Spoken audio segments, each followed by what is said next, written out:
कोटि कोटि प्रणाम।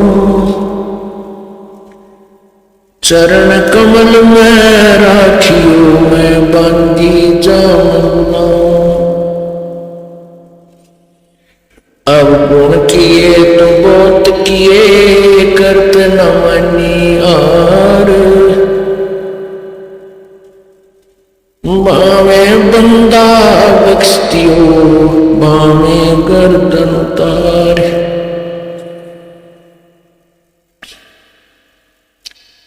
अब गुण मेरे बाप जी बख्शो गरीब नवाज। जो मैं पूत कपूत हूँ और पिता को नाज। मैं अपराधी जन्म का नक्सक बरे विकार। तुम दाता दुख भंजना मेरी करो संवार।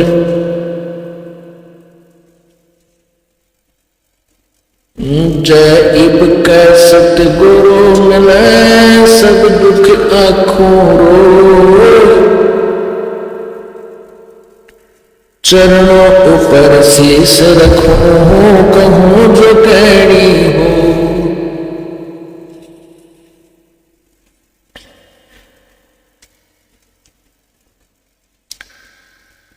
गुरु जी तुम ना भूलियो चाहे लाख लोग मिल जाही।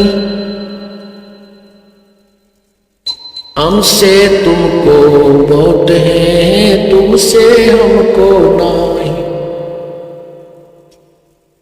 तुमरे विसारे क्या बने मैं किसकी शरण में जाऊं।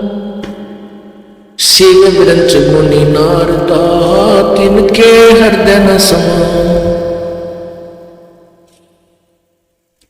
बंदी छोड़ दयाल जी तुम तक हमारी तोड़। जैसे कागज हाथ का अब सूझे और न ठोर।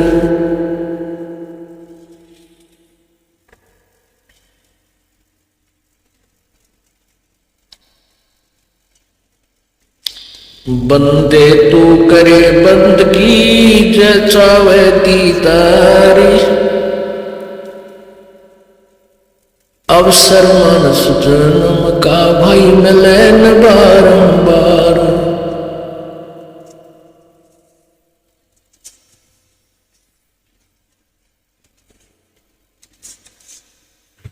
कबीर लूट सको तो लूटियो राम नाम की लूटे। पीछे फिर पछताओगे प्राण जाएंगे छूट।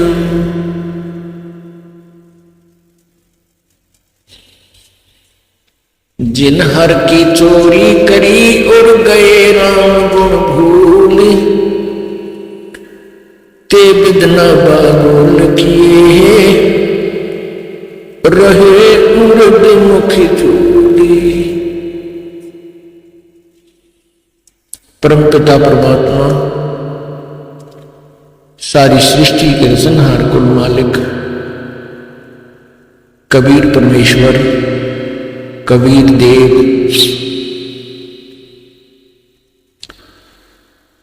कालजाल में फंसी हुई हम सभी आत्माओं को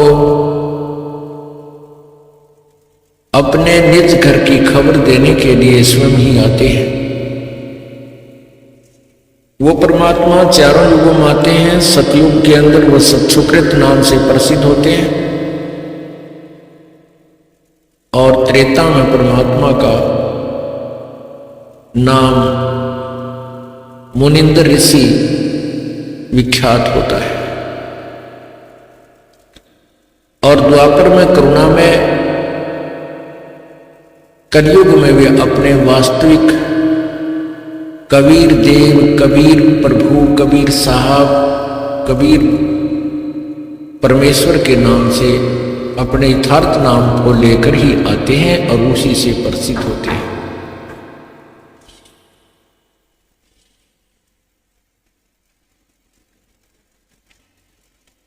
जब वो परमात्मा आते हैं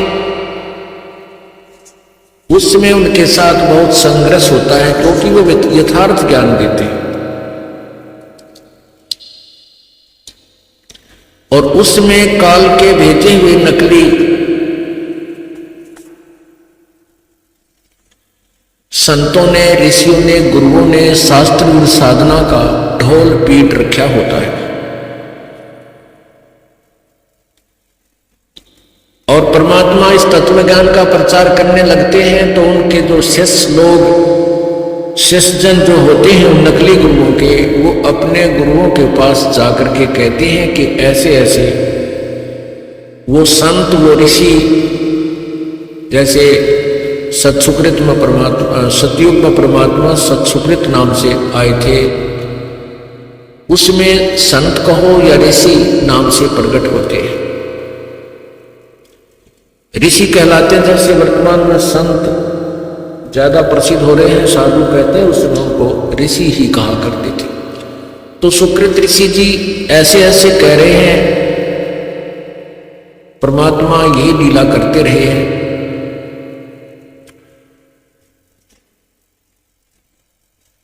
उन संतों को, उन ऋषियों को अज्ञान होता है, ज्ञान नहीं होता, इस कारण से वो अपने शिष्यों से कहते हैं कि वो व्यक्ति, वो ऋषि झूठ बोलता है, उसको यथार्थ ज्ञान नहीं है, वो उल्ट ज्ञान देता है, विपरीत ज्ञान बता रहा है, इसलिए उसको वामदेव नाम से प्रसिद्ध कर देते हैं। वामदेव, वामदेव का अर्थ होता है, वाम का अर्थ होता है विपरीत ज्ञान देने वाला।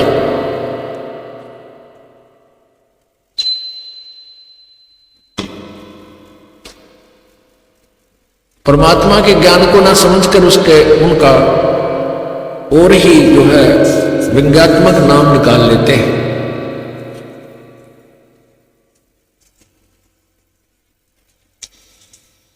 इसी प्रकार परमात्मा जब त्रेता युग में आते हैं तो भी उनके साथ ऐसे ही वो अज्ञानी ऋषि जन विरोध करते हैं।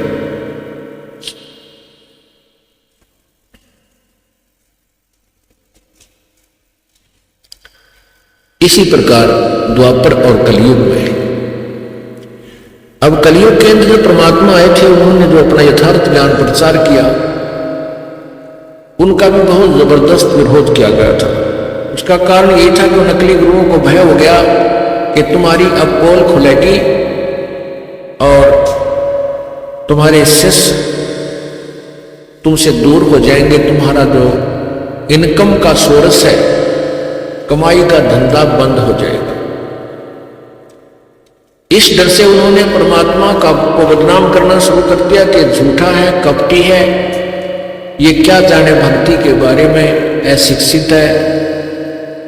हम संस्कृत के पढ़े हुए, काशी विद्यापीठ में पढ़े हुए हैं, हम वेदों और गीता को यथार्थ रूप से समझते हैं और जो तुम्हें बता रहे हैं यही गीता, वेदों और पुराणों में लिखा है। तो उसमें हमारे पूर्वज अशिक्षित थे, उन्होंने मान लिया कि वास्तव में कबीर साहब तो अशिक्षित हैं और ये पंडित यानी ये गुरु लोग हमारे शिक्षित हैं, तो इनको वेदों का ज्ञान यथार्थ होगा, इसमें कोई शंका नहीं, क्योंकि संस्कृत के ज्ञाता को उस समय झुठलाया नहीं जा सकता था, क्योंकि समाज शिक्षित नहीं था। अब हमारे सभी भक्तजन, बहन बेटी भाई सब शिक्षित हैं, बुजुर्ग, और वही सदग्रंथ जो पहले केवल संस्कृत में थे अब हिंदी में अनुवादित है, और आप और हम हिंदी अच्छी तरह पढ़ सकते हैं क्योंकि हम हिंदुस्तानी हैं, और हिंदी को पढ़ करके हम ये निष्कर्ष निकाल सकते हैं कि वास्तव में इन सदग्रंथों में क्या लिखा है। अब आपके समक्ष वो सदग्रंथ शीशे की तरह दिखाए जा रहे हैं, आप अपनी आंखों से पढ़ रहे हो, सीडी बना दी गई है, टीवी चैनलों पर भी हम कोशिश की है चलवाने की, लेकिन इन अज्ञानी संतों ने नहीं चलने दिया हमारा प्रोग्राम। फिर भी हमने सीडी बना करके जनसाधारण तक पहुंचाने की चेष्टा की है, और पुण्यात्माएं अपनी आंखों देख कर इस यथार्थ ज्ञान को करतारत हो रही है, गदगद हो जाती है कि ये अनमोल ज्ञान कहां छुपा था प्रभु अभी तक।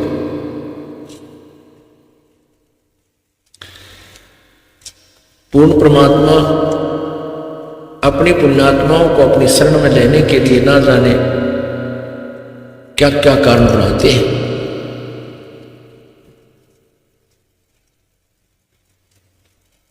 एक समय की बात है,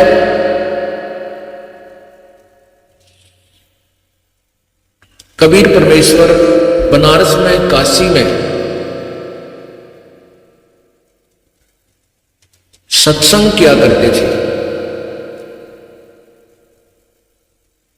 परमात्मा के नाम लेने से, परमात्मा की शरण में आने से दुखी जीव सुखी हो जाते थे, निर्धन धनवान हो जाते थे, रोगी स्वस्थ हो जाते थे, और किसी भी प्रकार का जो संकट जिनके ऊपर होता था, जो सच्चे दिल से प्रभु के दिए हुए नाम का जाप करते थे, तो वो हर तरह से सुखी होने लगे थे।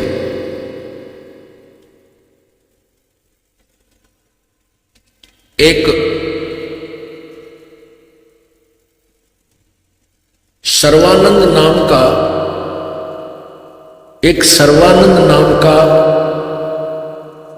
बहुत बड़ा विद्वान ब्राह्मण था।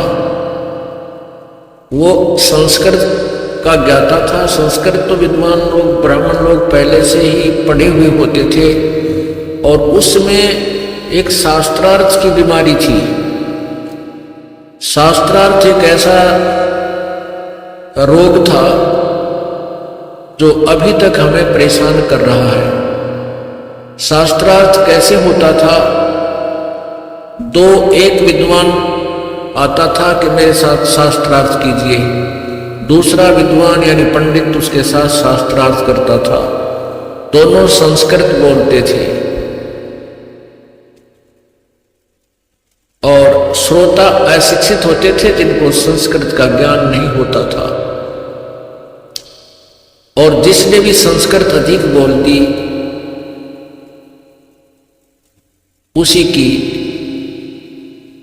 महिमा हो जाती थी। और जिनको संस्कृत समझ में नहीं आती, वो श्रोता, अशिक्षित श्रोता, अपनी तारी पीटकर उन दोनों विद्वानों की यानी ब्राह्मणों की जय और पराजय का फैसला किया करते थे।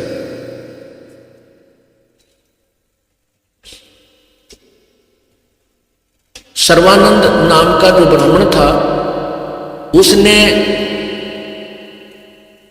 अपने उस समय में सभी पंडितों को, ब्राह्मणों को पराजित कर दिया था शास्त्रार्थ में। वो क्या करता था कि एक बैल के ऊपर एक थैला डालकर दोनों तरफ, जैसे गधे का बोरा होता है, ऐसे उसमें एक बोरा डालकर, ऐसे थैला डालकर, उसके अंदर सभी शास्त्र, वेद, 4 वेद, 18 पुराण और 6 उपनिषद, 11 उपनिषद, 6 शास्त्र, रामायण, महाभारत, सुधा सागर, श्रीमद् भागवत सुधा सागर आदि, गीता जी, सभी ग्रंथों को रखा करता था। और व्याकरण आदि भी साथ रखता था। उसने वेदों के मंत्रों को कंठस्थ याद किया हुआ था। पुराणों के भी अध्याय आदि उसने कंठस्थ याद किए हुए थे। उसने आसपास के उस समय के सभी विद्वानों को शास्त्रार्थ में पराजित कर रखा था। उस सर्वानंद ब्राह्मण की एक माता जी, जिसका नाम शारदा देवी था,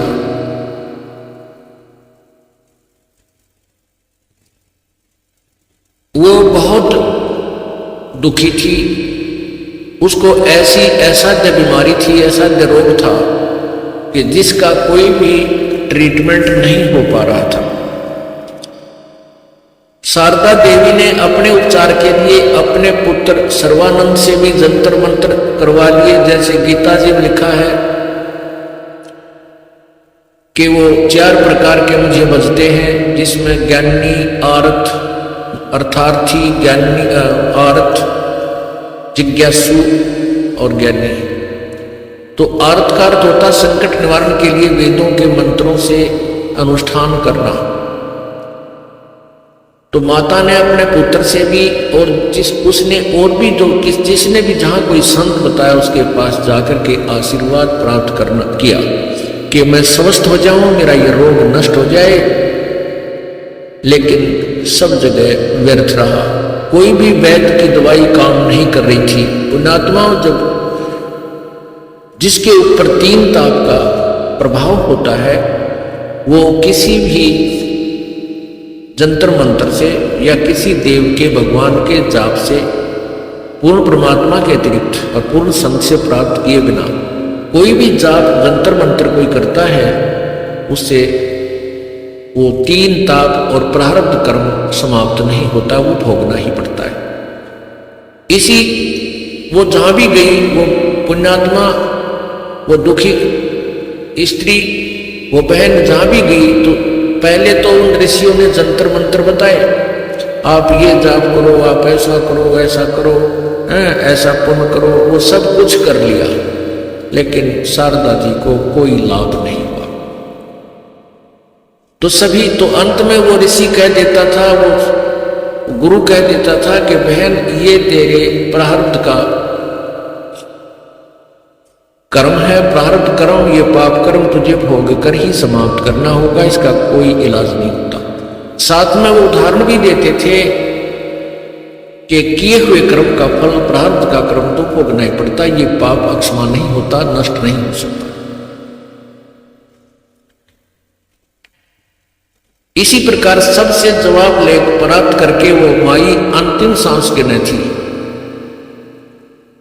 उसके शरीर में बहुत ज्यादा पीड़ा रहती थी, न भूख लगती थी, न प्यास लगती थी, शरीर भी जीर्ण शीर्ण हो गया था। और वो सोच रही थी मेरी अब मृत्यु निकट है, और तड़फ रही थी, बहुत कष्ट पा रही थी। एक दिन परमात्मा कहते हैं 100 साल छिद्र मैं करूं अपने जन के काज, और हिरण्यक्ष कहते हिरणा कुछ तू मार दू मैं नरसिंह धर साज। गैल गैल लाग्या फिरूं जो जन हमारी शरण है ताका हूं मैं दास, और गैल गैल लाग्या फिरूं जब लग धरती आकाश। एक दिन शारदा के पास उसी का एक रिश्तेदार ब्राह्मण आया। उस ब्राह्मण ने परमात्मा कबीर जी से उपदेश ले रखा था।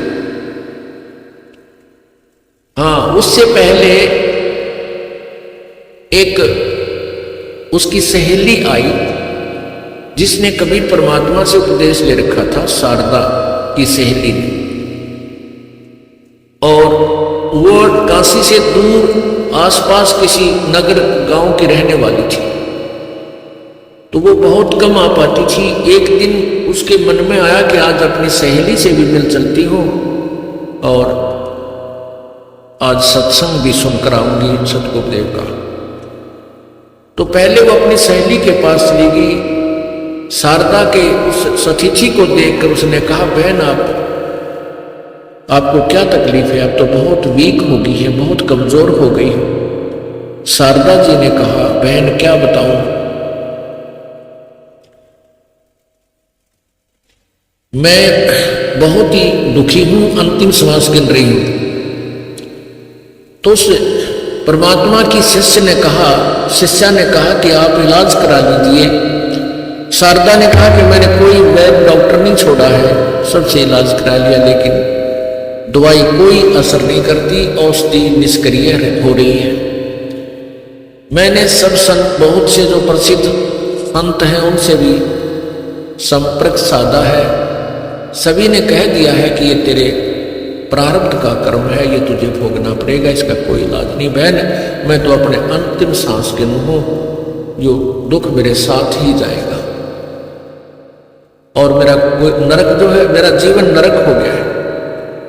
तब उसकी सहेली जो परमात्मा कबीर जी की शिष्या थी, उसने कहा, बहन मैं आपको एक राय देती हूँ, प्रार्थना करती हूँ, आप हमारे गुरुदेव से उपदेश ले लीजिए, आपका ये रोग नहीं रहेगा। अब उस बहन ने बड़े प्यार और श्रद्धा से कहा था कि यदि ये हृदय से गुरुदेव के चरणों में आ जाएगी तो इसका कष्ट संकट निवारण हो जाएगा।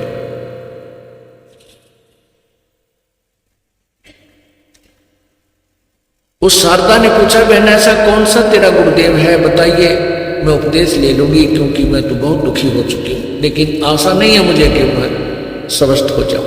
तब उस बहन ने कहा कि मेरे गुरुदेव जी हैं बंदी छोड़ कबीर परमेश्वर जी, कबीर देव। उस शारदा जी ने पूछा कि कहाँ रहते हैं वो? उन्होंने बताया कि आपके साथ ही यहां थोड़ी सी दूरी पर एक जुलाहा कॉलोनी है, उस पर रहते हैं। उनकी जाति क्या है? शारदा ने पूछा। बहन ने उत्तर दिया, शिष्या ने, परमेश्वर की शिष्या ने उत्तर दिया कि उसका नाम कबीर है, उसकी जो जाति जुलाहा है। और बहन वैसे तो संत की कोई जात नहीं होती। कबीर परमात्मा अपनी वाणी में कहते हैं कि जात ना पूछो संत की, पूछ लीजिए ज्ञान, और मोल करो तलवार का, भाई बड़ी ऋण दो ज्ञान। तो शारदा ने जब ये सुना कि वो दुल्हा जाति से है और हम ब्राह्मण जाति से, उसी से मस्तिष्क में 3 त्योड़ी पड़ी, 3 सिलवट पड़ी और कहने लगी, बहन तो मेरा धर्म भ्रष्ट कराना चाहती है। हम उत्तम कुल में जन्म है और एक नीच जात के दुल्हे को और एक ब्राह्मणी उसको गुरु बनाएगी, हम तो जगत गुरु है। अब वो बहन कहने लगी, जो परमात्मा की शिष्या थी, उसने कहा, शारदा मैंने तो आपके भले के लिए कही, आप नाराज मत होइए, लेकिन ये मैं आपसे गारंटी देती हूं कि आप स्वस्थ हो जाओगे। तो वो देखो, कहते हैं लोक लाज में आदमी इतना जकड़ा पड़ा है। शारदा कहने लगी, मैं तो ये रोग भुगत लूंगी, इस दुख को ही भोग लूंगी, पर मैं उस छोटी जाति वाले को गुरु नहीं बना सकती।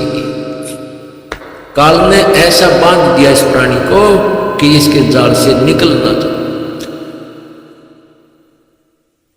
वह बहन जो परमात्मा की शिष्या थी, वह उठकर चली गई। वे ठीक है, जैसे आपको उचित लगे ऐसे कर लीजिए, लेकिन ध्यान रखना ये जात पात 2 दिन की है।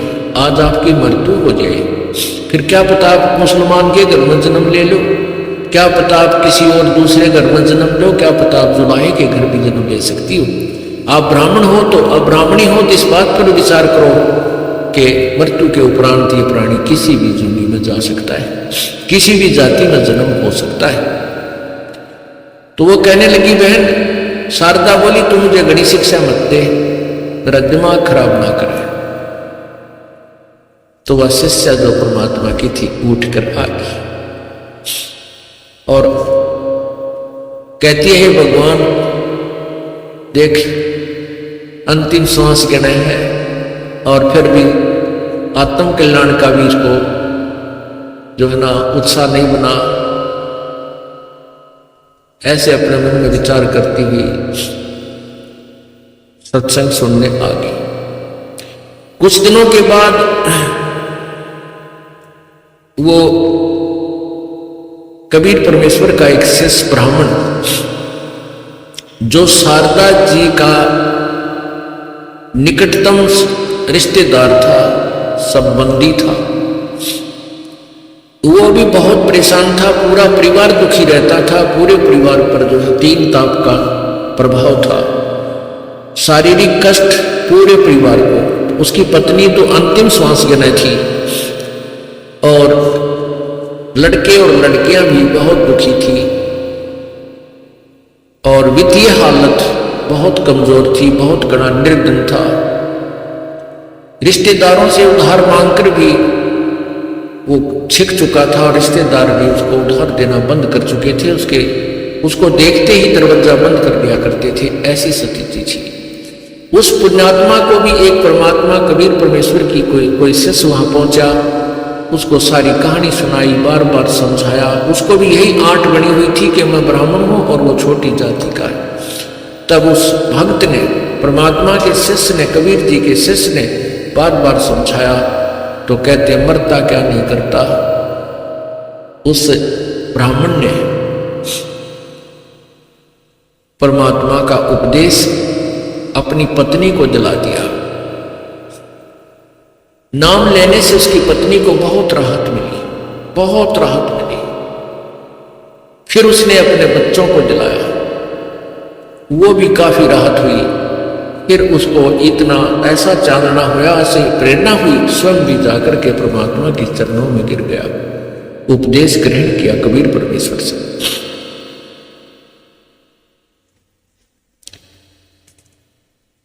और उसके बाद पूरा परिवार स्वस्थ और घर में ऐसी बरकत होने लगी। पहले वो उधार लेता था, अब सबकी उधार भी तार दी 2, 3, 4 वर्ष के अंदर, और लोग उससे उधार लेकर जाते थे। वो निःशुल्क दिया करता था, वो बगैर इंटरेस्ट के, बगैर ब्याज के पैसे देता था। लोग बड़े प्रसन्न थे गरीब आदमी के, बड़ा भगवान करे तेरा दिन रात आशीर्वाद दिया करते थे कि तो दिन रात फले। ऐसा साहूकार हमने देखा ही नहीं जो बगैर ब्याज के पैसे देता है। परमात्मा मना करते हैं कि ब्याज नहीं लेना चाहिए, किसी की मदद करना चाहते हो तो वैसे कर दीजिए, अन्यथा पैसा मत लेना है, ब्याज नहीं लेना चाहिए। अब वो इतना सुखी हो गया कि जन जन को जाकर कहता है कि कबीर परमात्मा स्वयं मालिक आए हैं, हमसे उपदेश ले लीजिए, वो अपना कल्याण करवा लीजिए।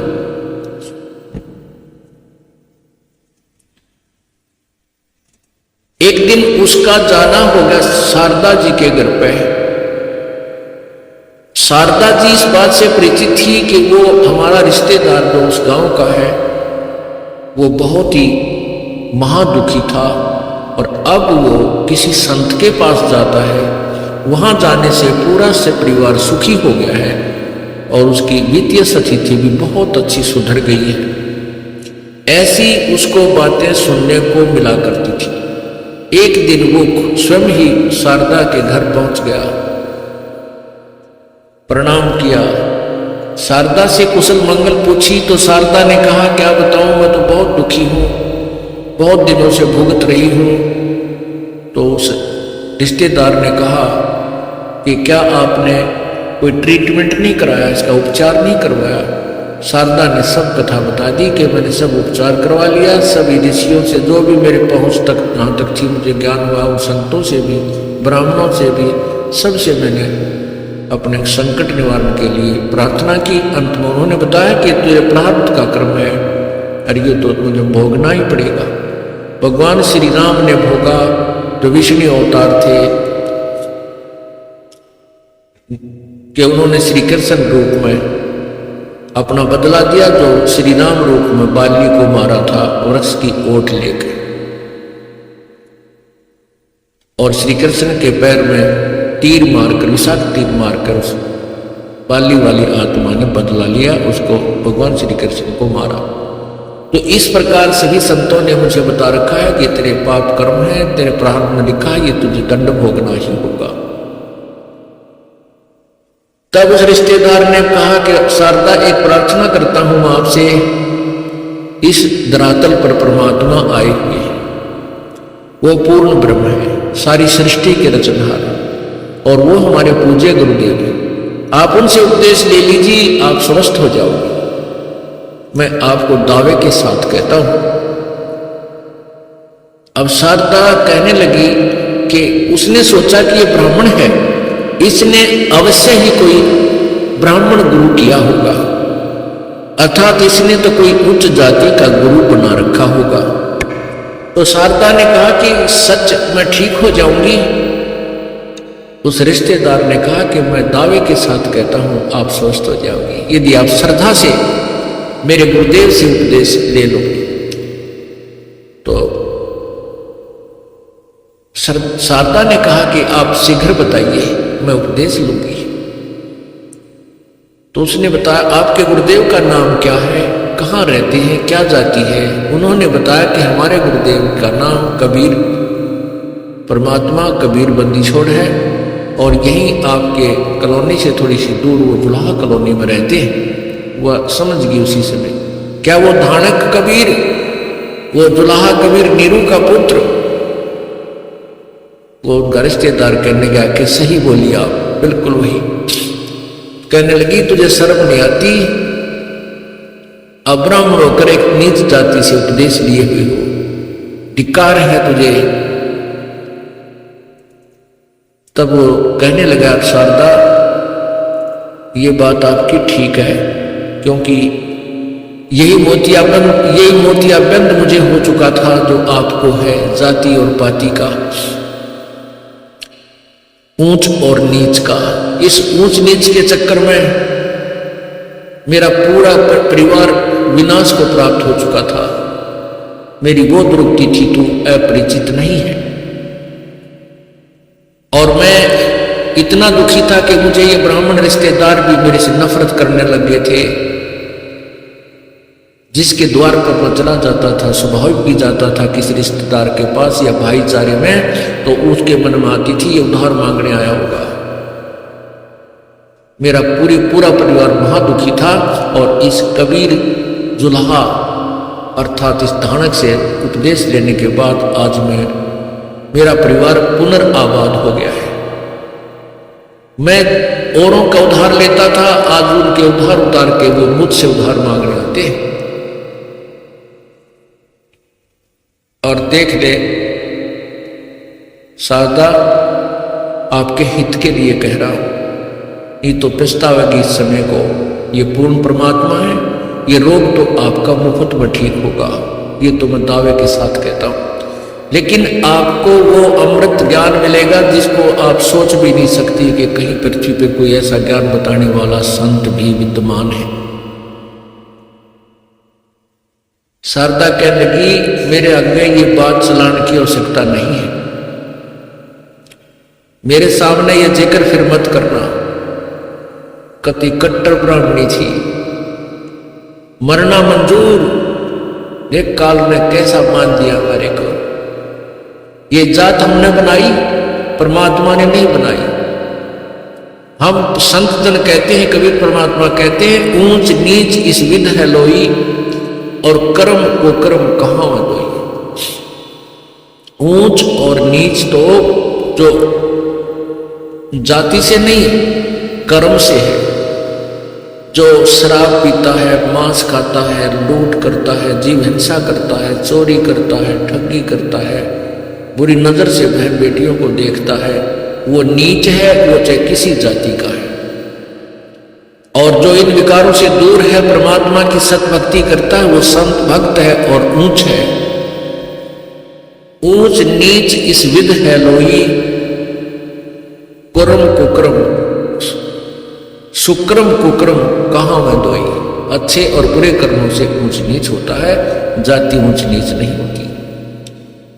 लेकिन उस पंडितानी का कहां समझ में आवा थी, तो पक्की रंग में रंग रही थी, कत्ती नहीं मानी। ने बोली आपने खाना बना रखा है, रोटी खा लो, विश्राम करो, पर यह चर्चा मेरे से मत करो। क्या कहते हैं, कबीर पिछले पाप से हरि चर्चा ना सुभावे, के ऊँघ के उठ चले के और बात चलावे।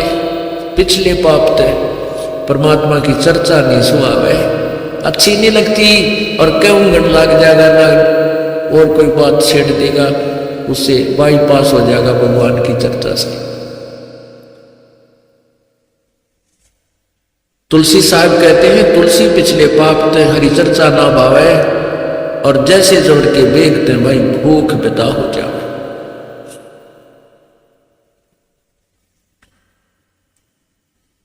जैसे रोगी, जवर के रोगी को जिसको बुखार हो जाता है उसको खाना अच्छा नहीं लगता। मनुखा, दाख, किशमिश, सेब, संतरे और रोटी कड़वी लगती है और वो खा नहीं सकता। न तो रोटी कड़वी है, ना किशमिश कड़वी है, ना मनुखा दाख कड़वी है, ना सेब संतरे कड़वे हैं। कड़वा उसकी बुखार ने उसके शरीर की व्यवस्था को बिगाड़ दिया, जिस कारण से उसको मीठी वस्तु भी, वो पदार्थ भी अब कड़वे नजर महसूस होते हैं। ठीक इसी प्रकार पाप कर्मों के जो दबाव से, प्रभाव से प्राणी को इतना बुखार बन जाता है, इतना दबाव बन जाता है पाप कर्मों का कि राम नाम की मनुखा दाख भी उसको नीम जैसी कड़वी लगती है, उसको अच्छी नहीं लगती।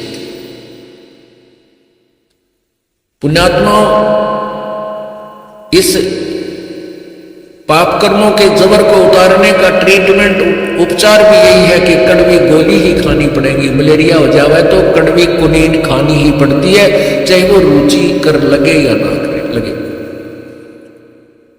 वो कड़वी दवाई का फाका मारना पड़ेगा। इसी प्रकार परमात्मा, उसका ट्रीटमेंट क्या है कि जिसको परमात्मा की चर्चा अच्छी नहीं लगती, उसका उपचार भी यही है कि ना चाहते हुए भी सत्संग सुने, अच्छा लगे चाहे ना लगे।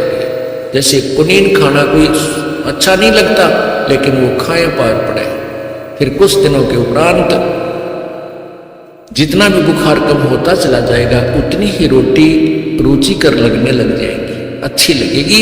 और जब स्वस्थ हो जाएगा, फिर वो रूखी सूखी रोटियां, चाहे नमक भी ना डाल रखा और सब्जी भी ना हो, 4, 5, 6 तो एक टाइम खा जाता है, क्योंकि वह पूर्ण स्वस्थ है। इसी प्रकार पुण्यात्माओं, जिस प्राणी को प्रथम बार सत्संग सुनने को मिलता है, वो उसको अच्छा नहीं लगता, क्योंकि उसको तो रागनी अच्छी लगे, क्या फिल्मी गाने बढ़िया लगे, उसके कानों में वो आदत पड़ रही है, और परमात्मा की ये कथा उसको कति नहीं सुनाती, अच्छी नहीं लगती। तो वो पहली बार आकर सोचेगा अपने साथी के कित फंस गया आकर, आड़े को गाना बजाना भी बोलना, ना ढोलकी ढालकी बांध रखी, ना कोई ऐसा सुरीली कोई सारंगी पारंगी, जब उसने दिल ला लिए, ये तो पुरानी बात बताऊं। तो वो उसको एक बार तो दिक्कत आएगी, क्योंकि वो अभी रोगी है, जवर है उसको। और इस सत्संग रूपी जो कुनीन है, सत्संग रूपी जो दवाई है, ये दोनों काम करेंगे। आप जूता पहन लो, भविष्य में कांटा ना लगेगा। तो पुण्यात्माओं, कांटा लगे पैर में जूता पहना नहीं जा सकता, वो तो कांटा निकला जो पीड़ा बना रहा है। और फिर वो व्यक्ति इस भय से जूता पहने कि कहीं फिर कांटा ना लग जाए, वो भयंकर पीड़ा मुझे फिर दुखी करे। इसी प्रकार जो पाप कर्म के कांटे प्राणी को लगे हुए होते हैं, और उसको फिर समझदार व्यक्ति उसको कांटे को निकाले और फिर कहे कि भाई जो फिर सलाह दे के जूता पहना कर कहीं फिर ना लग जाए, तो वो बिल्कुल ठीक है, क्योंकि अब वो कांटा निकल गया तो जूता पहना जाएगा, और वो इस डर से पहनेगा कहीं फिर बात ना बिगड़ जा। पीड़ा बहुत होती है कांटा लगने से। तो पाप कर्म का कांटा परमात्मा कबीर बंदी छोड़ निकालते हैं, और फिर राम नाम का जूता दे देते हैं, बेटा इसको, बेटी इसको पहने रखना, भविष्य में इसको उतारना नहीं है, अर्थात ये भक्ति छोड़ना नहीं है, तो फिर दुखी हो जाएगा। तो फिर वो इस डर से उस राम नाम के जूते को, अर्थात भगवान की भक्ति को नहीं त्याग सकता कि कहीं फिर वो प्रॉब्लम दोबारा ना हो जाए। इसी का प्रमाण हमारे वेद देते हैं। यजुर्वेद अध्याय नंबर 8 का मंत्र नंबर 13, और यही अज्ञान आपको दिखाते हैं महर्षि दानव सरस्वती द्वारा, क्योंकि इस क्षेत्र में महर्षि दानव को एक बहुत ही बड़ा विद्वान माना जाता था, और वेदों का ज्ञाता अद्वितीय, अर्थात इसके समान वेदों का ज्ञाता नहीं है। महर्षि दानव की ख्याति ऐसी फैली हुई थी पूरे भारतवर्ष में। अब इस दास ने इसका यह पालस उतार दी, वेदों से मिला दिया इनके ज्ञान को, ये वेदों को सत्य मानते हैं, और वेद कहते हैं परमात्मा पाप नाश कर देता है, पाप समाप्त कर देता है। महर्षि दयानंद जी कहते हैं कि साधक स्तुति करने वाले भगत के, भगवान के भगत के पाप नष्ट नहीं होते। यदि कोई कहे कि साबुन और पानी लगाने से साबुन, कोई कहे कि क्या साबुन कपड़े के मैल छुड़वा देता है, नाश कर देता है, और उसका उत्तर मिले दूसरे से कि नहीं साबुन कपड़े के मैल नाश नहीं करता, तो क्या वो व्यक्ति साबुन से परिचित है? क्या उसने कभी जिंदगी में साबुन देखा है? जो ये कहता है कि साबुन से कपड़े का मैल नहीं कटता, नहीं, वो साबुन से परिचित नहीं है, मिथ्या बात बना रहा। कोई कहे कि औषधि से रोग नहीं कटता और पहलवान बन जाएगा, खा ले, इससे और लाभ है, तो क्या वो वैद्य हो सकता है? क्या उसके पास जाने से की रुचि बनेगी जिसका रोग, वो कहता है कि औषधि से रोग नहीं कटता? ऐसे ही थ्योरी महर्षि दयानंद जी की है। देखिए सत्यार्थ प्रकाश, ये सत्यार्थ प्रकाश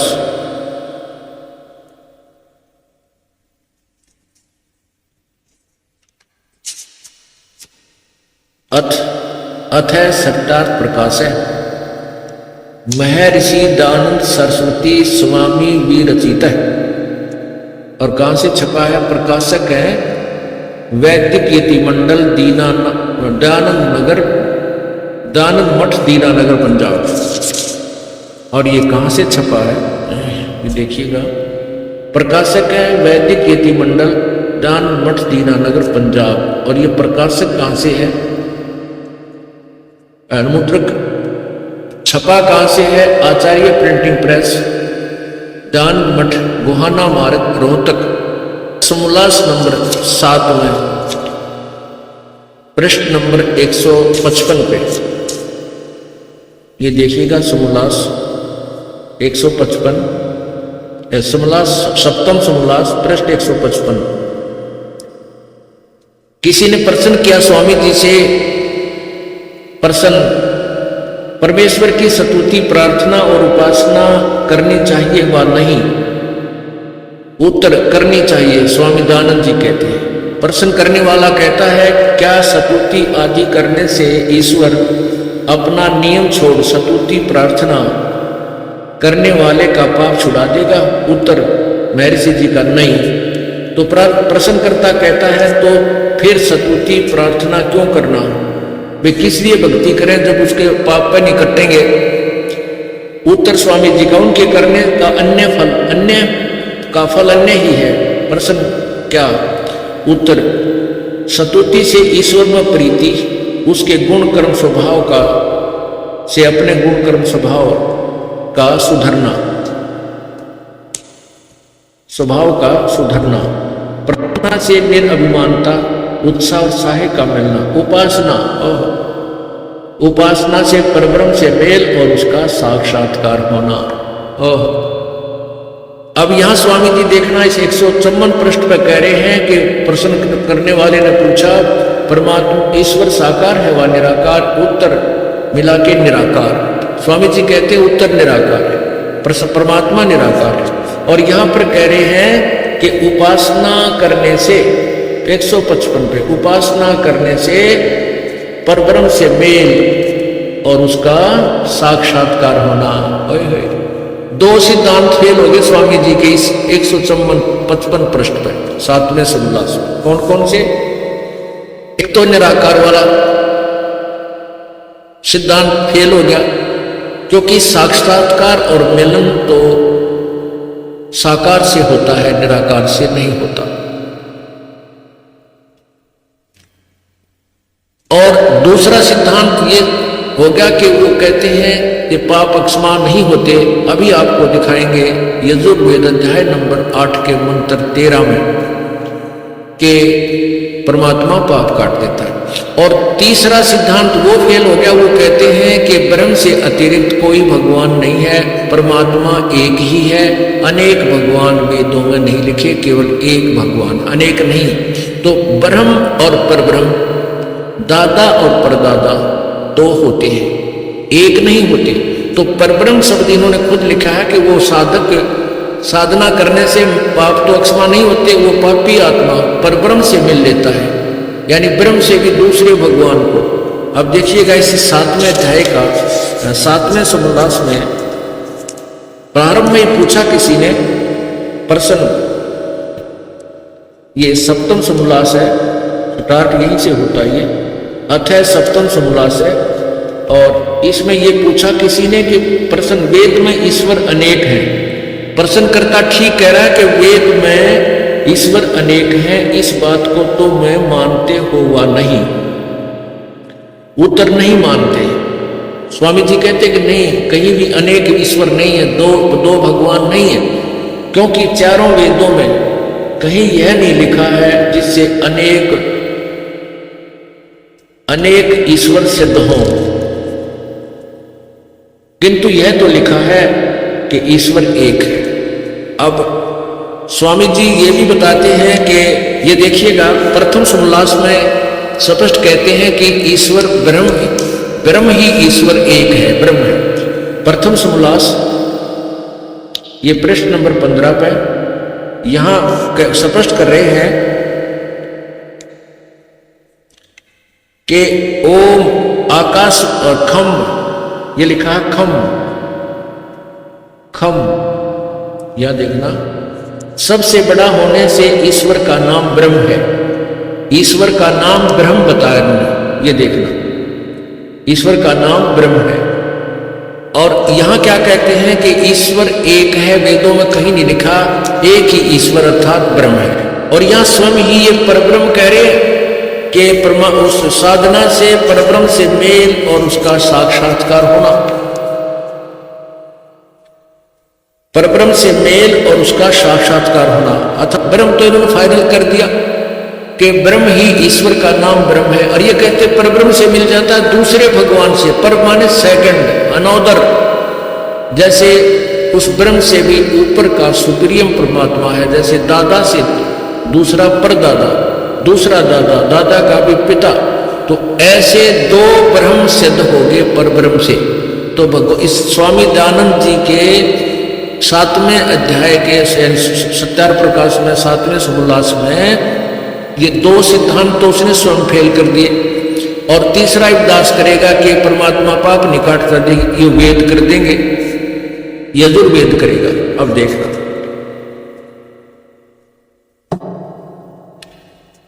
ये यजुर्वेद महर्षि दयानंद जी की करकमलों से ही अनुवादित है। उन्होंने खुद अपने कलम से अनुवाद किया है कि परमात्मा घोर पाप को भी काट देता, क्योंकि वेद सत्य है, वेद ज्ञान महर्षि दयानंद या किसी व्यक्ति विशेष का नहीं है, अनुवाद करता ये ऋषि हुए हैं। अब इन्होंने खुद लिखा है कि वो परमात्मा सब पाप काट देता है, सब दुखों को, यानी घोर पाप को भी काट देता है। वो पूर्ण परमात्मा की सत भक्ति करने से कोई भी सत साधना करो, वो परमात्मा सबके दुखों को दूर कर देता है। अब देखना, ये है यजुर्वेद और ये है महर्षि दयानंद सरस्वती द्वारा अनुवादित है। और ये कहां से प्रकाशित है देखना, ये वेद प्रकाशक है सार्वदेशिक आर्य प्रतिनिधि सभा 2/5 महर्षि दयानंद भवन, रामलीला मैदान, नई दिल्ली से। और इसके मुद्रक कौन है, अर्थात ये प्रेस कहां से छपा कहां है? Prince offset printers 1510 Pataudi house, Daryaganj, नई दिल्ली। और ये महर्षि दयानंद द्वारा, ये देखना, यजुर्वेद भाषा भाष्य संपूर्ण 40 अध्याय महर्षि दयानंद सरस्वती कृत, स्वामी दयानंद जी ने इसका अनुवाद किया है। अब देखना 8वें अध्याय में, यह है 8वां अध्याय और ये है 241 पृष्ठ पे। और नीचे देखिए इसकी संस्कृत है 13वां मंत्र है, ये देव कर्तस्य, ये इसकी संस्कृत है। और ये 241 पृष्ठ आपने देखा, इसका अनुवाद महर्षि जी ने 242 पृष्ठ पे नेक्स्ट पृष्ठ पे किया। ये देखिए, ये 242 पे ये क्या कहा कि हे सबके उपकार करने वाले मित्र आप, दान देने वाले के एनस्य माने अपराध के, अवैध जन्म माने विनाश करने वाले असी माने हो। मनुष्य कर्तस्य साधारण मनुष्यों के किए हुए एनस्य माने अपराध के अर्थात पाप के, अवैध जन्म विनाश करने वाले हो। पितृकृतस्य पिता के किए हुए, एनस्य विरोध आचरण, एनस्य माने पाप ही समझिए, क्योंकि यहाँ एनस्य माने पाप लिखा है, एनस्य माने अपराध लिखा है, तो यहाँ भी एनस्य इन्होंने विरोध आचरण कहा है, तो यहाँ भी पाप ही होना चाहिए। तो विरोध आचरण के अर्थात पाप के विनाश करने, अच्छी प्रकार हरने वाले या नाश करने वाले हो। आत्मकृतस्य अपने किए हुए पाप के, एनस्य माने पाप के दूर करने वाले हो, असी माने हो। एनस्य एनस्य अधर्म के अधर्म अर्थात घोर अधर्म के, घोर पाप के नाश करने वाले हो, नाश करने हारे हो।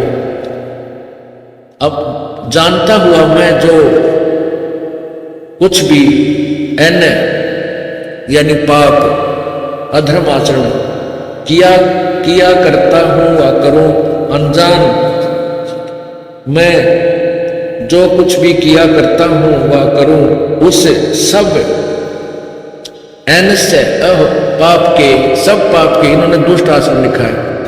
एनस्य माने पाप के दूर, अवजन माने नाश करने वाले, दूर करने वाले आप है। अब 6 बार लिखा, तो एक बार लिखा होता तो ये कर देता गोल गोल हिंदी, उसकी और कुछ बना देता। जैसे 5वें अध्याय के प्रथम श्लोक में यजुर्वेद में कर रखा है अग्ने तनुरसी, जहां पर अग्नि का अर्थ परमात्मा लिखना लिख करके हे बिजली के समान, शरीर के समान है, ऐसे गोल गोल कर दिया। जबकि यहाँ पर भी ये कर सकते थे, लेकिन यहाँ परमात्मा ने ऐसी रजा बख्शी, इसमें 6-7 बार लिखा है कि परमात्मा साधक के पाप नाश कर देता है। तो इससे सिद्ध हुआ कि महर्षि दानंद जी वेदों से कति अनभिज्ञ थे, वेद ज्ञान नहीं था, वो अज्ञानी थे, वेदों का ज्ञान उनको नहीं था। और महर्षि की पदवी उन्होंने वैसे ही फोकट में प्राप्त की थी, वो लोक वेद के आधार पर वो प्रसिद्ध थे। अब उनकी पाल्य सूत्र की, उनके ज्ञान की पोल खुल गई कि वो वेद ज्ञान युक्त नहीं थे। है कि सबके उपकार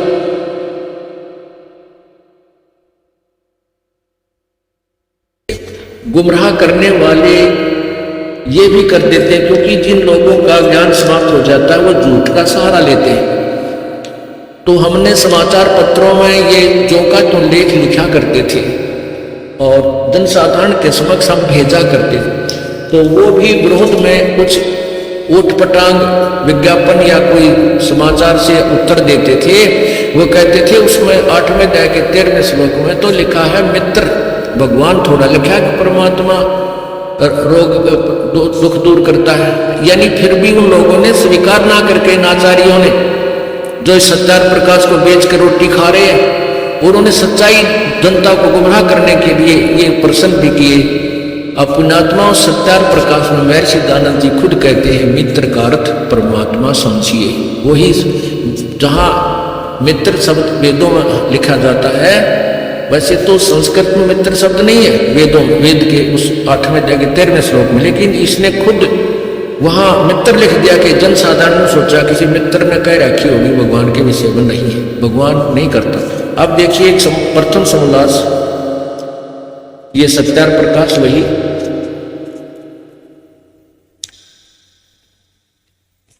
और इसके प्रथम समोल्लास में प्रश्न नंबर 18 पे नीचे देखिएगा, मित्र आदि नामों से सखा और इंद्र आदि देवों से प्रसिद्ध व्यवहार देखने वाले उन्हीं का ग्रहण करना चाहिए। तो यहां क्या कहते हैं, ये क्या लिखा है, जो सबसे स्नेह करे और सबको प्रीति करने योग्य है वह परमेश्वर सबका सच्चा मित्र है। इससे परमेश्वर का नाम मित्र है। लिखा यजुर्वेद के 8वें अध्याय के 13वें श्लोक में इन्होंने अपनी तरफ से लिखा है, वेद के संस्कृत में नहीं है वो, कि हे सबके उपकार करने वाले मित्र। मित्र की समय स्थान पर हम लिख लें कि हे सबके उपकार करने वाले प्रभु ईश्वर परमात्मा। जो महर्षि शुभ कहते हैं कि मित्र परमात्मा के नाम को समझना चाहिए, मित्र का अर्थ परमात्मा ही समझे। तो इसी प्रकार उस शारदा और अन्य समाज को यह उल्टी पट्टी पढ़ा रखी थी कि पाप कर्म नहीं घटते, पाप तो भोगने ही पड़ते हैं, परमात्मा पाप क्षमा नहीं करता। और इसमें लिखा है वेदों में ब्रह्म बोल रहा है और ब्रह्म पूर्ण परमात्मा पूर्ण ब्रह्म की तरफ संकेत कर रहा कि वो परमात्मा पूर्ण ब्रह्म अपने साधक के पापों का नाश कर देता है। ब्रह्मा विष्णु महेश जी की साधना से, ब्रह्म तक की साधना से, परब्रह्म तक की साधना से पाप नाश नहीं होते, पूर्ण परमात्मा की भक्ति से पाप नाश हो जाते हैं, समाप्त हो जाते हैं। परमात्मा कबीर बंदी छोड़ कहते हैं, जब ही सतनाम हृदय धरो भयो पाप को नासे, जैसे चिंगारी अग्नि की पड़े पुराने घासे। कि जब ही सतनाम हृदय धरो, जब ही सच्चा नाम पूर्ण संत से प्राप्त हो जाता है और हम उसको सच्ची लगन सच्ची श्रद्धा मर्यादा से जाप करते हैं तो वो पाप नष्ट ऐसे हो जाते हैं जैसे बहुत बड़े घास के ढेर में और एक माचिस की सीख लगा दी जाए। वो चिंगारी अग्नि की पूरे सूखे घास को चाहे 1000 लाख मन पड़ा हो, लाख टन पड़ा हो, वो जलाकर भस्म कर देती है, सभा कर देती है, उसका राख बन जाती है, खाक बन जाती है और वो हवा में उड़कर वो स्थान भी साफ हो जाता है। और ये नकली गुरु, झूठे गुरु और ये ऋषि महर्षि, ये झूठे जो वेद ज्ञान से अपरिचित थे, ये दुनिया को भ्रमित कर गए क्योंकि उनको यथार्थ ज्ञान नहीं था। वो ब्रह्म से आगे किसी को नहीं जानते थे, जबकि परब्रह्म पूर्ण ब्रह्म ये अन्य शक्तियां और हैं। अब शारदा जी को बड़ा आनंद आया और कहा, परमात्मा मुझे उपदेश दे दो। प्रभु ने कहा कि शारदा, दुनिया तेरी हंसी करेगी, ब्राह्मण लोग तेरा मजाक करेंगे।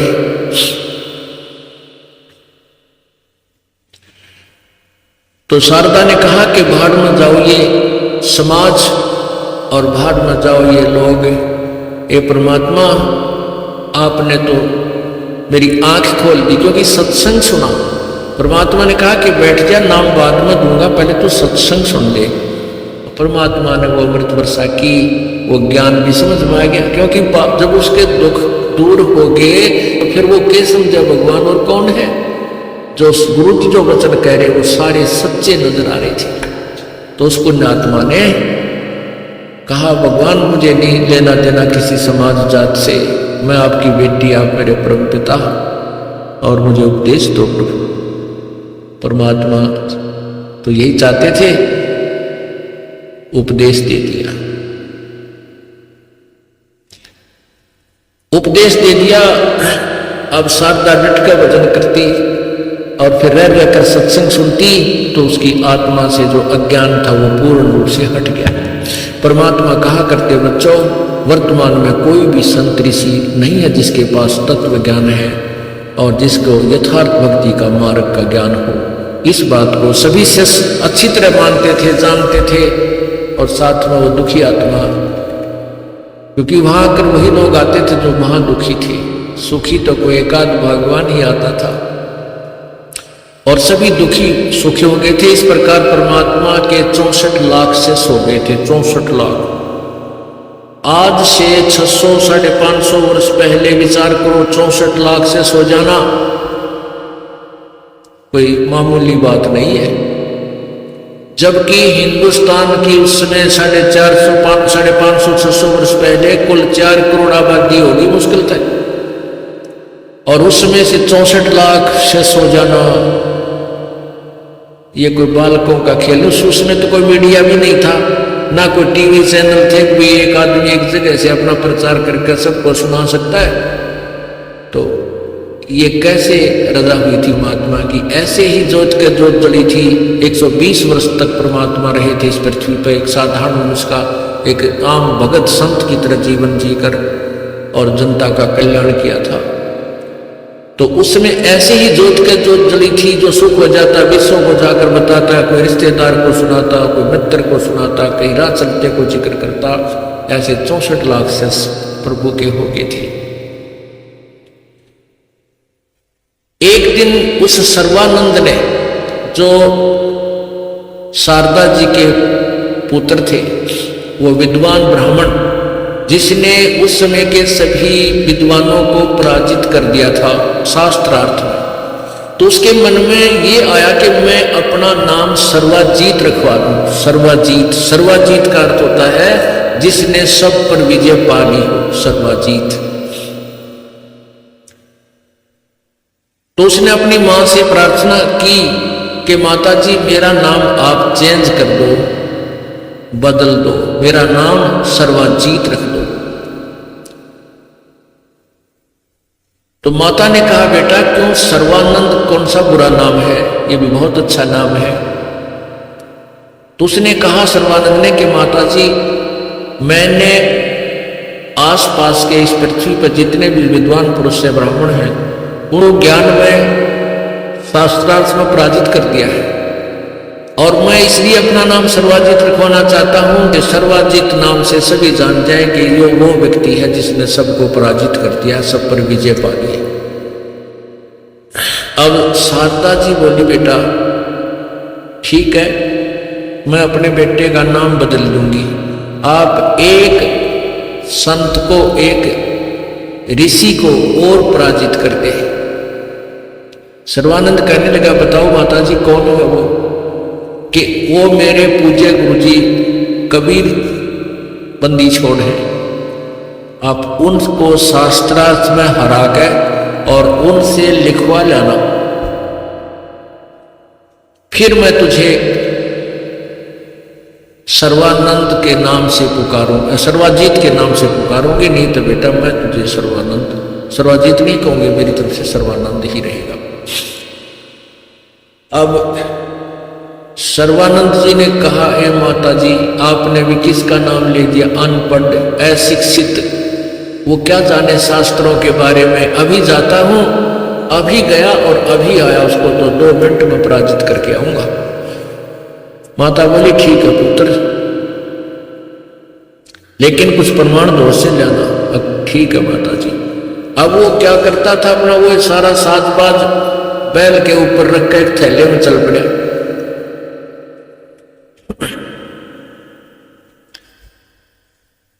और दोपहर का समय यही 11-12 बजे का समय दिन का, और सर्वानंद जी चल पड़े बैल को साथ लेकर के, उसके अंदर सारे शास्त्र रख करके। जब वो जुलाहों की कॉलोनी में पहुंचा तो वहां एक लड़की जो कमाली नाम की थी, वो परमात्मा ने जीवित की थी कब्र से निकालकर, जो शेख तकी की पुत्री थी। वो 12-13 वर्ष की लड़की उम्र होकर वो मृत्यु को प्राप्त हो चुकी थी, और परमात्मा ने कब्र से निकलवा के हजारों व्यक्तियों के सामने, सिकंदर लोधी के सामने उस लड़की को जीवित किया था। उसके बाद वो लड़की परमात्मा के साथ रहा करती थी, और परमात्मा वो अपनी पुत्री की तरह उनको रखा करती थी। तो कमाली ना लड़की उस जुलाहों के कुएं पर पानी भर रही थी, कुएं से पानी निकाल रही थी बाल्टी के द्वारा रस्सी बांधकर, और उधर से परमात्मा ने ऐसी कृपा की कि सर्वानंद को बहुत जबरदस्त प्यास लगी। इतनी प्यास लगी कि अगर 10 मिनट पानी ना मिला तो प्राण निकल जाए, ऐसी स्थिति होगी।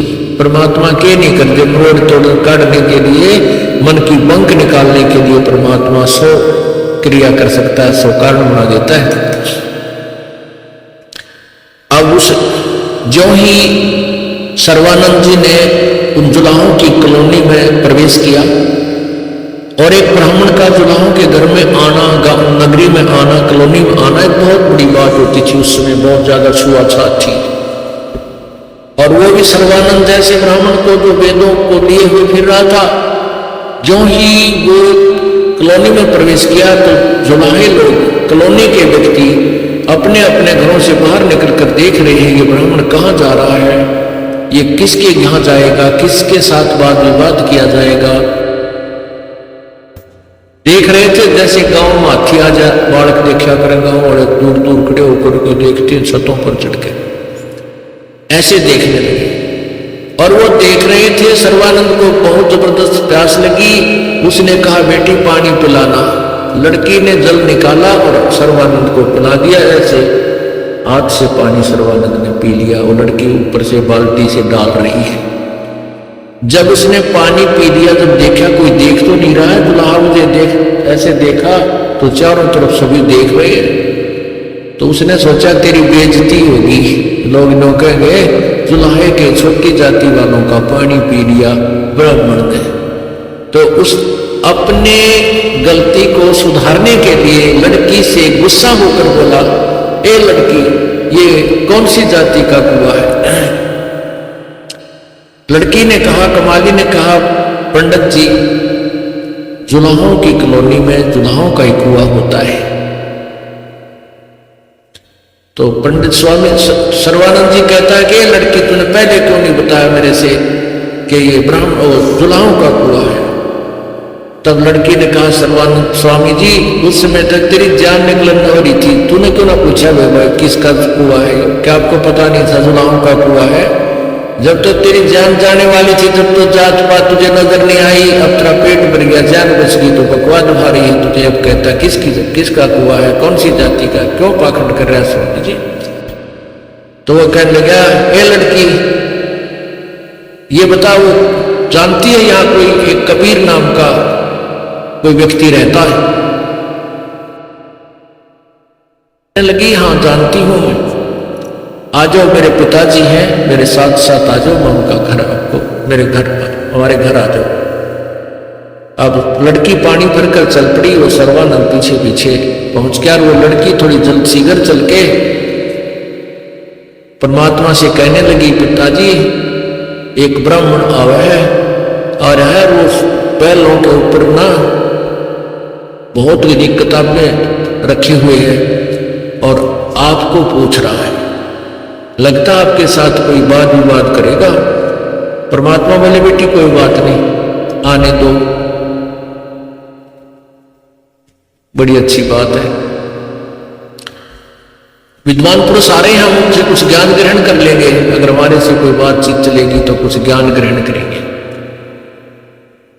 इतने में वो लड़की बाहर आई तो देखा, कहा कि सर्वानंद भी पहुंच गया, द्वार पे खड़ा हो गया बैल समेत। लड़की ने कहा, आ जाओ, आओ पंडित जी, मेरे पिताजी अंदर बैठे हैं, आ जाओ अंदर।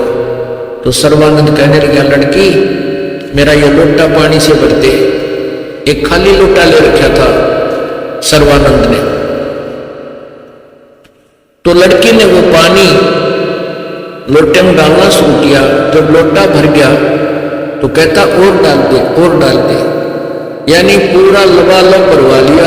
उसमें और जरा सा भी जल डाले तो वो बाहर निकल जाए, ऐसा लोटा फुल करवा लिया। और कहने लगा, लड़की, ले ये लोटा जो का जो पानी का भरा हुआ कबीर के पास ले जा और उसको कहना, इसका उत्तर दे मेरे प्रश्न का। लड़की उस और कहा कि जल नहीं इसमें से गिरना चाहिए, ध्यान से पकड़ के। लड़की ने पकड़ा वो उसका लोटा, धीरे धीरे धीरे धीरे गई। पिताजी, वो ब्राह्मण ने बाहर खड़ा है, उसने ये जल का लोटा आपके पास भेजा है और कहा मेरे प्रश्न का उत्तर लाओ। परमात्मा ने इतनी बड़ी मोटी सुई थी वहां पर लोहे की, वह बड़ी सुई हुआ वह उठाकर और उस लोटे में गिर दी। अब जितना वो सुई उसमें प्रवेश हुई तो उतना ही पानी बाहर निकल गया, इतना भरा हुआ था। तो कहते हैं, कहा कबीर परमेश्वर ने कहा, बेटी ये लोटा वापस ले जा और सर्वानंद को दे दे। अब वो लड़की धीरे धीरे उस लोटे को फिर लेकर आई बाहर के, ले पंडित जी आपका लोटा संभालो। तो सर्वानंद ने कहा, बेटी क्या उत्तर दिया तेरे पिताजी ने? लड़के ने कहा उत्तर कुछ नहीं दिया, इसमें सुई डाल दी एक और कुछ पानी निकल गया बाहर। सर्वानंद अंदर आया और कहा कि कबीर तूने मेरे प्रश्न का क्या उत्तर दिया? परमात्मा ने कहा तो आपका प्रश्न क्या है? स्वामी जी बोलिएगा। स्वामी जी ने कहा, सर्वानंद ने कहा कि मैंने शास्त्रार्थ में आसपास के सभी विद्वानों को पराजित कर दिया है और मैंने अपनी माता जी से सर्वाजित नाम बदलवाने की प्रार्थना की थी। मेरी माता ने शर्त रख दी है कि मैं कबीर को पराजित कर दूं शास्त्रार्थ में तो मुझे सर्वाजित से संबोधित करेगी, इसलिए मैं आपसे शास्त्रार्थ करने आया हूं। और मेरा कहने का तात्पर्य ये लोटा पानी का भरा हुआ आपके पास भेजने का मेरा जो प्रश्न है कि मैं ज्ञान से परिपूर्ण हूं और तेरा ज्ञान मेरे अंदर नहीं समाएगा। मैंने लोटा इसलिए और फ्लो करके भेजा था कि और जल इसमें डलेगा तो वो जल बाहर ही जाएगा, लोटे में नहीं समाएगा। अर्थात मैं ज्ञान से इतना परिपूर्ण हूं कि मुझे तेरा ज्ञान मेरे अंदर नहीं समाएगा, तू अपनी हार लिख दे। परमात्मा बोले मेरा उत्तर सुन ले। मेरा उत्तर क्या था? जैसे आपके लोटे में और पानी डालने से वो पानी बाहर निकल सकता था, आपके लोटे वाले में नहीं समा सकता था। मैंने इसके अंदर वो सुई इसलिए डाली है कि मेरा ज्ञान इतना वजनदार है कि जिस प्रकार वाला लोहे की सुई तेरे लोटे की तली में पहुंच गई, तेरा पानी बाहर निकल गया। मेरा ये ज्ञान इतना वजनदार है कि तेरा ज्ञान ऐसे बाहर निकल जाएगा और मेरा ज्ञान तेरे हृदय में समा जाएगा, ऐसे जम जाएगा जाकर के, और ये तेरा नकली ज्ञान तेरे यहां से तेरे अंदर से बाहर निकल जाएगा। अब और इस प्रकार जब ये वार्ता होने लगी तो आसपास के वो अशिक्षित यानी जिनको अक्षर ज्ञान नहीं था वो जुलाहे आगे वार्तालाप सुनने के लिए, शास्त्रार्थ सुनने के लिए।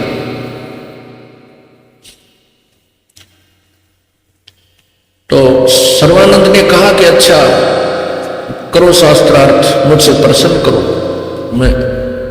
आप प्रश्न करो पहले। परमात्मा ने कहा कौन ब्रह्मा का पिता है, कौन विष्णु की मां, शंकर का दाता कौन है, हमको तो बताए। सर्वानंद कहता है कि कौन, क्या बोल रहे हो कि ब्रह्मा विष्णु महेश के माता पिता? इनके कोई माता पिता नहीं है, अजर अमर है, ये तो सर्वशक्तिमान है, सबकी उत्पत्ति करता है, ये है वो है, सब कुछ बता दी जैसा भी वो दंत कथा सुन रखी थी। परमात्मा कहते हैं वेद पढ़ने पर भेद न जाने, बातें पुराण 18 और जड़ को अंधे ये पत्ते खुआवे और भूल गए सिद्धिहारा। वेद पढ़ते हैं, 18 पुराणों को पढ़ते हैं, पर इनको ज्ञान का तीन इनमें क्या लिख रखा है, इनका निष्कर्ष क्या है, वास्तविकता क्या भरी पड़ी है। तब परमात्मा ने कहा कि सर्वानंद आपके पास पुराण रखी है, देवी पुराण निकाल, तीसरा सकंद, अध्याय 4, 5, 6। इसमें लिखा है कि ब्रह्मा जी बताते हैं नारद को, और नारद से सुनी हुई व्याख्या व्यास जी ने श्रीमद् देवी भागवत में लिखा है, शक्ति पुराण में लिखी है। नारद जी को ब्रह्मा जी बताते हैं कि नारद जी ने प्रश्न किया कि हे पिताजी, इस सृष्टि की रचना आपने की है या विष्णु जी ने की है या शिव जी ने की है, मुझे सच्चा ज्ञान बताना, इस ब्रह्मांड की रचना करने वाला कौन है, आप सच्ची बात बताना। नारद जी को पता था कि ये कपोड़ पेल देते हैं, जहां इनको ज्ञान नहीं होता तो फिर यहां कहते हैं सच्ची बात बताना। ब्रह्मा जी कहते हैं कि बेटा इसका क्या उत्तर दूं, तो बहुत ही कठिन प्रश्न है, फिर भी बताता हूं। जब मेरी उत्पत्ति हुई मैं कमल के फूल पर बैठा था, मुझे नहीं मालूम मैं कहां से उत्पन्न हो गया। 1000 वर्ष तक मैं इस कमल के फूल के डंठल की को पकड़ कर नीचे दूर तक देखता रहा, कहीं उसका और छोर नहीं आया जल का। और फिर मैं डंठल पकड़ कर नीचे उतरा, क्योंकि मुझे मधु और कैटब नाम के दो राक्षस मारने के लिए मेरे ऊपर आक्रमण किया। मैं नीचे उतर गया, नीचे जाकर देखा तो वहां एक शेष सैया पर भगवान चतुर्भुजी भगवान विष्णु जी बेहोश पड़े थे, अचेत थे। उनमें से एक देवी निकली, एक औरत निकली, एक देवी निकली, आकाश में विराजमान होगी, उसके आभूषण प्रत्यक्ष नजर आ रहे थे। उसके बाद विष्णु जी होश में आ गए, उनकी निद्रा भंग हो गई, वो उठ खड़े हुए। इतने में शंकर भगवान शिव जी भी वहीं प्रकट हो गए। हम तीन थे। तब देवी ने कहा कि तुम तीनों देवता ब्रह्मा विष्णु महेश अपना अपना कार्य सुनो। ब्रह्मा सृष्टि, विष्णु सतिथि और शिव संहार करे। तब इन्होंने कहा, हम तीनों ने कहा कि माता यह सब जल ही जल है, पृथ्वी कहीं है नहीं, तो हम कैसे सृष्टि और सतिथि संहार कर सकेंगे। जब दुर्गा मुस्कुराई, उसने ऊपर से एक विमान आया। दुर्गा ने अपने कहा कि तुम तीनों देवता इसमें बैठ जाओ, अब मैं तुम्हें एक अद्भुत दृश्य दिखलाती हूं। वो तीनों भगवान ब्रह्मा विष्णु महेश उसमें विमान में बैठ गए और दुर्गा ने, उस प्रकृति देवी ने अपनी शक्ति से उस विमान को आकाश में उड़ा दिया। नारद जी, ब्रह्मा जी बता रहे हैं कि वो आगे जाकर के एक ब्रह्मलोक में पहुंचा। वहां पर पहले तो बहुत से फलदार वृक्ष देखे। एक महा इंद्र बैठा था, उसके पास उसकी सची पत्नी भी बैठी थी। उसके बाद हमारा विमान आगे गया, वहां पर एक ब्रह्मा और देखा तो मेरे साथ बैठे हुए विमान में विष्णु और शिव जी कहने लगे, हे चतुरानंद, ये दूसरा ब्रह्मा कौन है? मैंने कहा, मुझे नहीं मालूम ये कौन है, हम कौन है, हे भगवान, मेरा ये दिमाग चक्कर काट रहा है, मुझे नहीं मालूम ये दूसरा ब्रह्मा कौन है। इतने में हमारा विमान मन की गति से आगे चला। वहां पर एक दूसरे लोक में एक भवन से त्रिनेत्रधारी भगवान विष्णु निकले, जो वृषभ पर, नंदी वृषभ पर बैठे थे। उसको देख करके विष्णु शिव जी का भी मन चक्कर काट गया कि दूसरा शिव कौन है। शिव जी कहता, मुझे नहीं मालूम ये दूसरा शिव कौन है। उसके बाद हमारा विमान आगे गया, वहां पर एक विष्णु और बैठा था। उस दूसरे विष्णु को देखकर भी विष्णु जी का, जो हमारे साथ विष्णु बैठा था, उसका मन भी चक्कर काटने लगा कि दूसरा विष्णु कहां से आ गया। वो एक लक्ष्मी भी, वहां महालक्ष्मी विराजमान थी। उसके बाद हमारा विमान आगे गया। आगे एक मंगल द्वीप था, उसमें एक मनोहर पलंग बिछा था, उस पर एक सुंदर स्त्री बैठी थी। उसको वहां हमने प्रणाम किया। उसमें भगवान विष्णु को पिछली चेतना आ गई, जब बालकपन थी, जब उसका जन्म हुआ था, छोटा सा था, तो उसने देखा कि उसको याद आई कि ये तो अपनी माँ है, ये तो अपनी माता है। और ये जब मैं छोटा सा था, मुझे पालने में लोरी देकर सुलाया करती थी, मन और गीत गाया करती थी। अब मुझे अपने बचपन की बात याद आ गई, ये अपनी माता है। तो तब तीनों ने, भगवान विष्णु ने भगवती की अर्थात दुर्गा की, सतुति की, अपनी माता की, तुम शुद्ध स्वरूपा हो, ये संसार तुम्ही से उद्भासित है। मैं ब्रह्मा और शिव तो आप ही से, हम तो आप ही से जो है ना प्रकट है। हमारा तो जन्म और मृत्यु होता है, अर्थात आविर्भाव, जन्म, तिरोभाव, मृत्यु होती है। हम अविनाशी नहीं है। आप ही नित्य हो, आप ही अविनाशी हो, हम नित्य नहीं, हम अविनाशी नहीं। आप प्रकृति देवी हो। भगवान शंकर बोले, हे माता, यदि ब्रह्मा भी आपका पुत्र है और विष्णु भी आपका पुत्र है, तो क्या मैं तमोगुणी लीला करने वाला शंकर आपका पुत्र नहीं हुआ? अर्थात मुझे भी जन्म देने वाली आप मेरी माता हो। और दुर्गा से फिर ब्रह्मा ने पूछा कि माता, वेद में जो लिखा है कि कोई और परमात्मा है, क्या वो आप ही हो? वो ब्रह्म आप ही है, क्या कोई और है? तो दुर्गा ने कहा कि मैं और वो ब्रह्म एक ही है।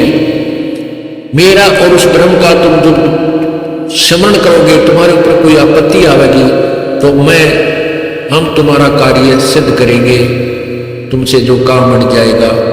तो पुण्यात्माओं, इससे क्या सिद्ध हुआ कि ब्रह्मा विष्णु महेश नाशवान है, इनका जन्म होता है, मृत्यु होती है, ये अविनाशी नहीं है।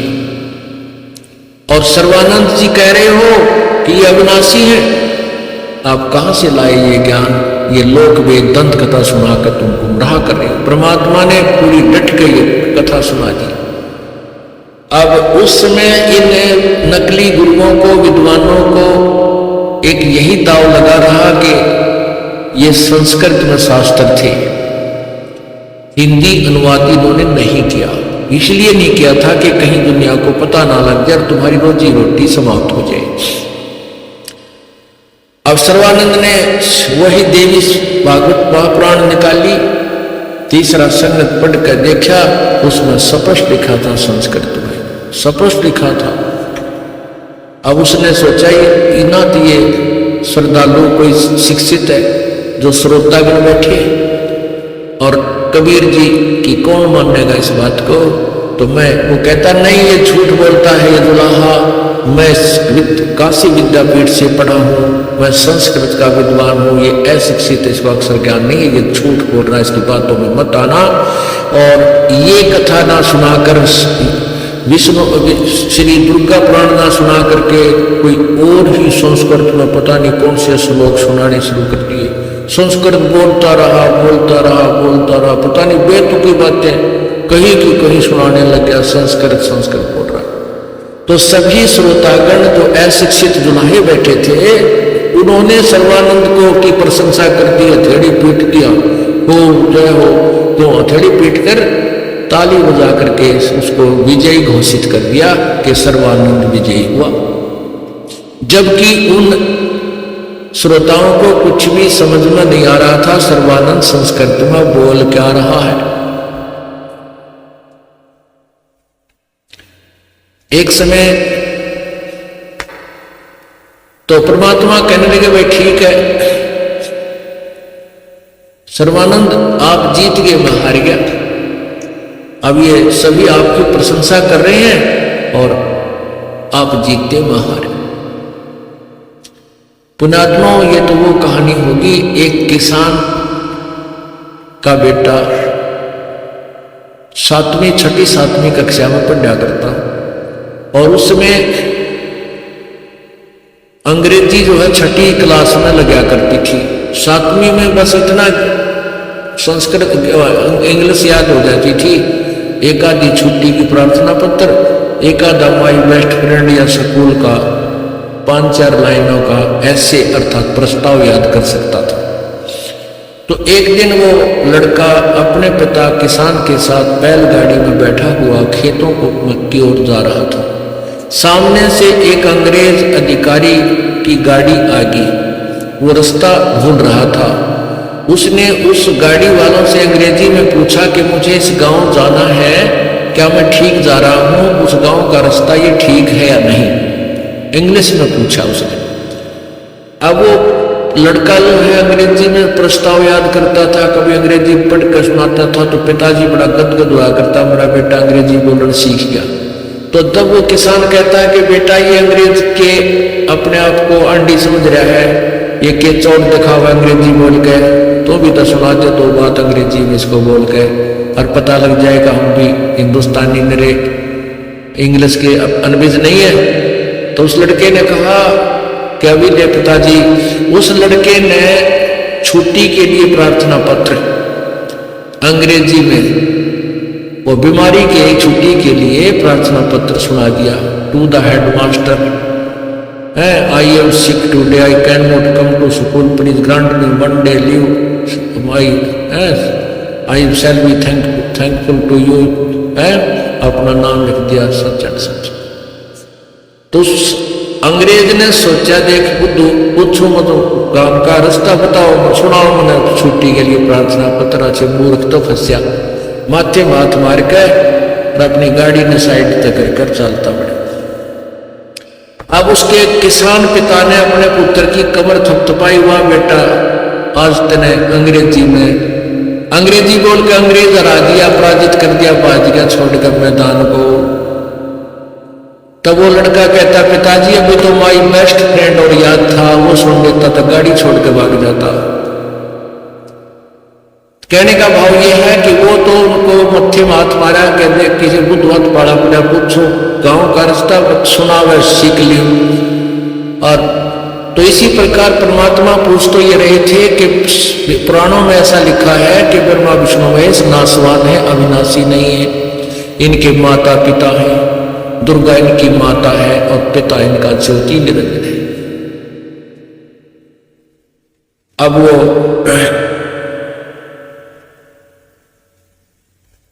सर्वानंद ने सुना दी बात, सीख ली और प्रशंसा कर दी उन अशिक्षित श्रोताओं ने, और में विजयी कर दिया वो अज्ञानी सर्वानंद। परमात्मा बोले भाई ठीक है, लिखवा ले के लिखवाना तने, ठीक है आप जाइए, मैं हार गया तू जीत गया। और सर्वानंद बोला ऐसा नहीं, मेरी मां ने कहा कि लिखवा के लाना उससे। परमात्मा बोले भाई लिख ले, तुम मतलब अशिक्षित हो, मैं अपना अंगूठा कर दूंगा। अब सर्वानंद ने लिख लिया कि शास्त्रार्थ में कबीर पराजित हुआ, सर्वानंद विजयी हुआ और परमेश्वर का अंगूठा लगवा लिया। अब घर पे चला गया। माता ने पूछा, आ गया बेटा? कहा माता जी, और क्या? उसने जाते हार मान ली मेरे तक, दो बात भी ना कर सका मेरे सामने कि भाई ठीक है, फिर कुछ प्रमाण दिखाओ, कोई प्रूफ दे। तो उसने पढ़ के सुनाने लगा कि सुन माता जी, लिखा है कि शास्त्रार्थ में कबीर विजयी हुआ और सर्वानंद पराजित हुआ है। वो फिर पढ़ने लगा है। माता बोली, रे तू तो हार का है भाई, तो हार के आया है, खुद पढ़ के सुनाने लग रहा।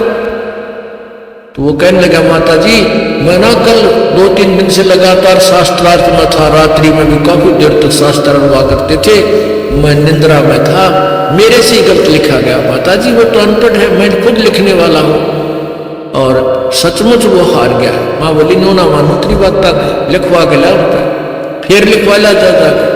तो फिर गया वापस गया तो कहा, कबीर जी मैंने गलती से उल्ट लिख लिया, मेरी माँ नहीं मानती। परमात्मा बोले, भाई फिर लिख ले, कोई बात ना, तेरे हाथ में कलम है, कुछ लिख ले। तो उसने फिर लिख लिया कि शास्त्रार्थ में कबीर परमात्मा पराजित हुए, कबीर हार गया और सर्वानंद जीत गया, और अंगूठा लगा लिया। एक आधे को आकर उधर अंगूठे लगा लिए। फिर आकर आया, कहने क्या माता जी सुनाऊं? आका सुना बेटा। उसने पढ़ा, फिर वही पाया, उल्टे अक्षर हो गए शास्त्रार्थ में, सर्वानंद हार गया, कबीर साहिब विजयी हुए। उसकी मां बोली, रे तू भांगते नहीं पी रहा कह वो हार गया, लग के लावा को उल्टा। ने बोला, माता जी पता नहीं क्या हो गया, मेरे ध्यान नहीं रहता है, अब क्या जाता हूं, जा भाई। तीसरी बार फिर लिखवा लिया। अब तीसरी बार उसने सोची कि घर में प्रवेश करने से पहले वो पढ़ रहा सही अक्षर है कि शास्त्रार्थ में कबीर जी हार गए, सर्वानंद जी जीत गए। तो उसने सोचा है कि बिजली पड़ा है, अब नो एक टक नजर रख रहा उसके ऊपर, और डेलियों में से दरवाजे में प्रवेश करता हुआ कहता, माता जी सुनाऊं? अका सुना भाई। तो उसकी आंखों के सामने अक्षर पलट गए, लिखा गया शास्त्र, जैसे कंप्यूटर में चेंज हो जाते हैं, शास्त्रार्थ में कबीर जी विजयी हुए, सर्वानंद पराजित हुआ। उसका मुंह ना खुला, मुंह देखे बंदर की तरफ, कागज की तरफ। तो मां बोली, रे बोलता क्यों ना, क्यों बोलती बंद होगी तेरी, सुना क्या लिखवा के गया? कुछ नहीं बोले। तब मां बोली, नादान, वो परमात्मा आए हैं। अरे क्या रखा है झूठी प्रभुता में बेटा, ये 2 दिन की महिमा या जनता चेतना कुछ भगवान माने बैठी है, फिर तू गधा बनेगा। परमात्मा कहते हैं, ज्ञानी तो अभिमानी भय कहने हो कि कहने ही के नाद, और सिर जम दंडा खाते हैं, चाहे कोट में लो भावे साध। ये ज्ञानी अभिमानी हो जाते हैं, इसलिए गीता जी में ये जिज्ञासु लोग होते हैं तो ज्ञान को ग्रहण करके अकाव्य प्रचार करना शुरू कर देते हैं, और लोगों में झूठे विद्वान और ज्ञानी प्रसिद्ध हो जाते हैं। तब सर्वानंद बैठ गया, पेट पकड़ कर कड़े जानो जल पकड़ कर या काढ़ी के बनी, 3 में लिखवा के ला